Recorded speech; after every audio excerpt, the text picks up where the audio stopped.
నిజామాబాద్ జిల్లా ముప్కాల్ మండలంలో జరిగిన సమావేశంలో పెంటు గంగాధర్ బీజేపీ టౌన్ ప్రెసిడెంట్గా మరియు మేక నర్సయ్య శక్తి కేంద్రం ఇన్ఛార్జిగా, రాథోడ్ శ్రీనివాస్ను టౌన్ యూత్ ప్రెసిడెంట్గా ఏకగ్రీవంగా ఎన్నికయ్యారు. ఈ సమావేశంలో మండల బీజేపీ అధ్యక్షుడు గడ్డం సంతోష్, రాష్ట్ర బీజేవైఎం ఉపాధ్యక్షులు సంతోష్, జిల్లా కిసాన్ మోర్చా ఉపాధ్యక్షులు ముసుగు నర్సయ్య, బీజేవైఎం ముప్కాల్ మండల అధ్యక్షులు దినేష్, సభ్యులు తదితరులు పాల్గొన్నారు.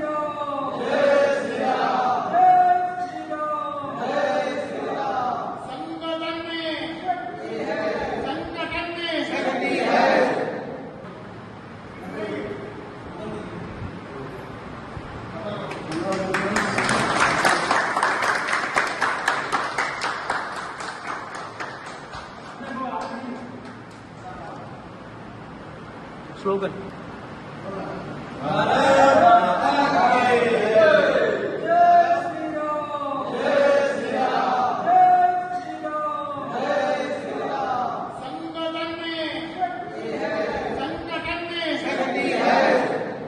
మరిన్ని అప్డేట్స్ కోసం మా ఛానల్ ని సబ్స్క్రైబ్ చేయండి.